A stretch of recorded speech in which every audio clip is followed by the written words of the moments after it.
యేసుక్రీస్తు పరలోకాన్ని విడిచిపెట్టి భూమి మీదకి వచ్చిన కారణం తెలుసా? మనము ఈ భూలోకాన్ని విడిచిపెట్టి పరలోకానికి రావాలని. ఆయన పరిశుద్ధుడై ఉండి కూడా పాపిష్టి మనుషుల మధ్య నివసించిన కారణం తెలుసా?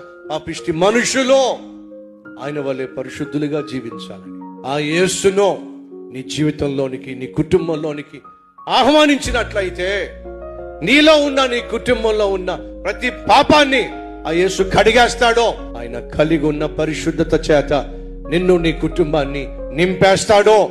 అడుగుతున్నా, ఆ యేసును నీ హృదయంలోనికి రానిచ్చావా? నీ గుండె గుడిలోనికి రానిచ్చావా? నీ గృహములోనికి రానిచ్చావా? నీ గుడిసెలోనికి రానిచ్చావా?